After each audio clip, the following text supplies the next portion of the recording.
Hello बच्चों, हिंदी व्याकरण पाठमाला में तुम सबों का स्वागत है। आओ आज विसर्ग संधि बताते हैं। विसर्ग संधि बनाने के कुछ नियम हैं और विसर्ग संधि की परिभाषा को जानने का कोशिश जानते हैं। तो विसर्ग संधि, विसर्ग किसको कहते हैं? विसर्ग यहाँ पे दो डॉट को देख रहे हैं बोर्ड पे, इसे विसर्ग कहते हैं। विसर्ग का बहुत महत्व है। विसर्ग संस्कृत, बिना विसर्ग का संस्कृत में कोई भी शब्द का निर्माण नहीं होता है। और विसर्ग का उच्चारण हा के समान भी होता है, हा के समान होता है संस्कृत में। लेकिन यहाँ पे हम संधि है, विसर्ग संधि। तो विसर्ग संधि की परिभाषा है, विसर्ग के साथ, कहता है परिभाषा की विसर्ग के साथ स्वरों अथवा व्यंजनों के मेल से विसर्ग में होने वाले परिवर्तन को विसर्ग संधि कहते हैं। कहता है कि स्वरों अथवा व्यंजनों के मेल से, स्वर मतलब आ ई उ, व्यंजन मतलब क वर्ग से लेकर के पा वर्ग के मेल से विसर्ग में होने वाले परिवर्तन। विसर्ग मतलब शब्द में जो विसर्ग आएगा संधि विच्छेद करने पे, उसमें जो परिवर्तन होगा उसे विसर्ग संधि कहते हैं। विसर्ग संधि के नियम, विसर्ग संधि के द्वारा संधि विच्छेद बनाने के कुछ नियम हैं। अब कहता है नियम कहता है, फर्स्ट नियम कहता है कि विसर्ग का ओ हो जाता है। विसर्ग का ओ हो जाता है। वो कैसे हो जाता है? तो यदि विसर्ग से पहले आ हो और विसर्ग से परे आ हो, या किसी भी वर्ग का तीसरा चौथा वर्ण हो, अथवा य र ल व हो, तो विसर्ग का ओ हो जाता है। कहते हैं कि किसी इस परिभाषा को समझने के लिए हम एग्जाम्पल की हेल्प लेंगे। एग्जाम्पल क्या है? तो फर्स्ट एग्जाम्पल है कि विसर्ग प्लस आ बराबर ओ। अब यहाँ पे शब्द है मनोनुकूल, मन के अनुकूल। अब हम मन को मनोनुकूल को हम अगर बल देकर के उच्चारण करते हैं तो मनो, ऐसे ही फॉर्मूला, शब्द से ही फॉर्मूला अलग हो जाता है। मनो में ओ का उच्चारण आता है, ओ मनोनुकूल,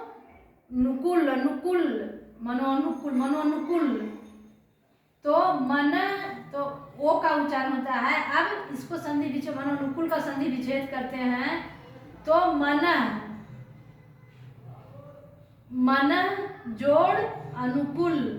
तो अब परिभाषा की तरह हम फॉर्मूला को समझते हैं। कहता है कि परिभाषा विसर्ग से पहले आ हो, विसर्ग से पहले जैसे आ हो, विसर्ग यहाँ है, ना में विसर्ग लगा हुआ है, मन, तो म में आ का उच्चारण आता है। तो विसर्ग से पहले आ आया है तो कहता है कि आ हो, और विसर्ग से परे आ हो, तो परे मीन्स बाद में, विसर्ग से बाद में, विसर्ग के बाद अनुकूल में आया है, या किसी भी वर्ग का तीसरा चौथा वर्ण हो तो य र ल व हो तो विसर्ग का ओ हो जाता है। तो मना जोड़ अनुकूल बराबर मनोनुकूल परिभाषा से मेल खाता है। कहीं भी फॉर्मूला को ढूंढने की जरूरत नहीं है, इसमें शब्द में ही फॉर्मूला नियम विद्यमान है। इसमें खाली उच्चारण कर करके उसे समझने का प्रयास करें, शब्द को उच्चारण करके संधि विच्छेद करने के बाद आपरूपी समझने से फॉर्मूला निकलता है और हम सही संधि विच्छेद करेंगे और इससे पता चल जाता है ये शब्द जो है कौन सा संधि का है, विसर्ग संधि का है कि स्वर संधि का है कि व्यंजन संधि का ये शब्द है। और फिर किसी भी हम कंपटीशन की तैयारी में किसी भी एग्जाम में हम सही संधि विच्छेद बना करके हम आएंगे। अब दूसरा एग्जाम्पल ले लेते हैं, विसर्ग प्लस ग बराबर ओ। अब शब्द है अधोगति, अधो उच्चारण करते हैं, अधोगति का उच्चारण करते हैं तो धो में ओ की मात्रा का ओ आता है। अब प्लस गति तो आधा ओ का विसर्ग का क्या हो गया, विसर्ग का ओ हो गया, विसर्ग का ओ हो गया। आधा जोड़ गति बराबर अधोगति। उसी तरह मनोरंजन है, उसी तरह मनोरंजन है।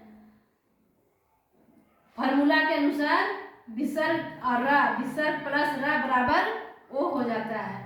तो यहाँ पे फॉर्मूला के अनुसार है, फॉर्मूला है मन जोड़ रंजन बराबर विसर्ग का ओ हो गया, विसर्ग का ओ हो गया मनोरंजन। मन जोड़ रंजन बराबर मनोरंजन, विसर्ग का ओ हो गया है। क्यों हो गया ओ हो गया है? इसलिए कि विसर्ग के बाद यरलवा पर परिभाषा के अनुसार यहाँ पर रा आया है, कहता है यरलवा हो तो विसर्ग का ओ हो जाता है। अब विसर्ग का रा हो जाता है, विसर्ग का रा हो जाता है। क्यों रा हो जाता है?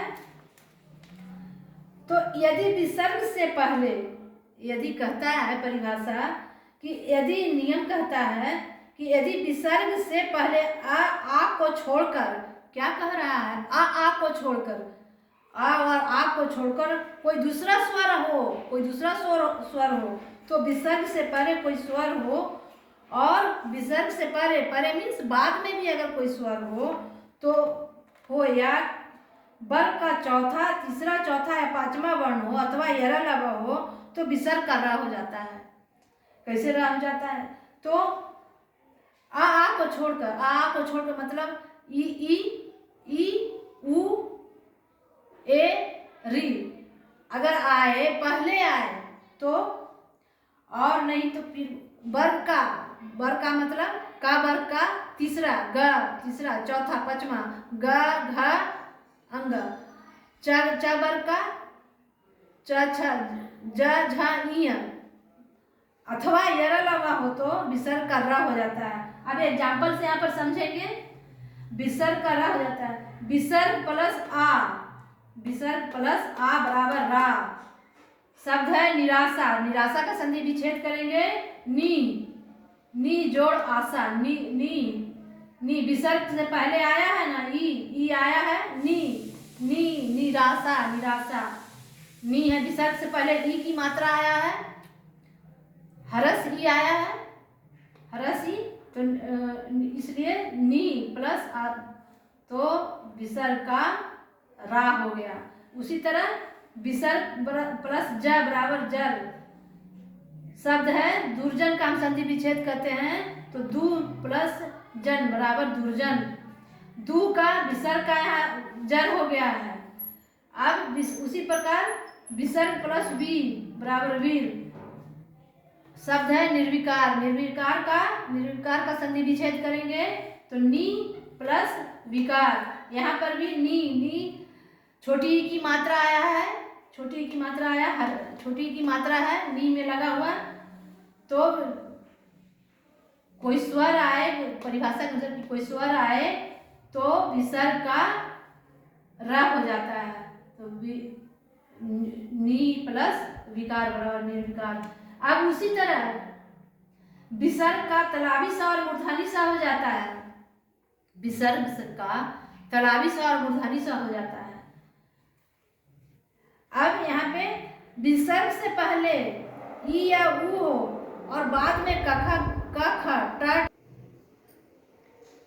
अब कहता है कि विसर्ग का तलावी सा और मूर्धनी सा हो जाता है। तो विसर्ग से पहले विसर्ग से पहले ई या ऊ हो और बाद में क ख ट ठ प फ में से कोई वर्ण हो तो विसर्ग का स हो जाता है। क ख कहता है कि ई या ऊ हो और बाद में विसर्ग के बाद क ख वर्ग का दो ही पहला और दूसरा वर्ण, कोई भी वर्ग का पहला और दूसरा वर्ण आए तो विसर्ग का क्या हो जाता है, मूर्धनी सा हो जाता है। उसी तरह विसर्ग का तलावी सा हो जाता है। विसर्ग से पहले कोई स्वर हो, उससे परे च छ हो या स हो तो स तलावी सा हो जाता है, विसर्ग का तलावी सा हो जाता है। अब यहाँ पर एग्जाम्पल से देखेंगे विसर्ग का।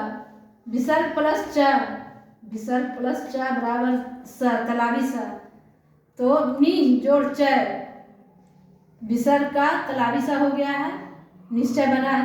तलावी सा होकर के विसर्ग का तलावी सा होकर के निश्चय शब्द बना है। उसी तरह नी जोड़ कलंक, नी प्लस कलंक बराबर निष्कलंक। यहाँ पे विसर्ग का हो गया है, परिवर्तन हो गया मेल से मूर्धनी सा आधा मूर्धनी सा शब्द बन गया निष्कलंक। आज की वीडियो यहीं पे। अब हम हलंत के विषय में बताते हैं अगले वीडियो में कि हलंत क्यों लगता है, इसकी जानकारी देते हैं।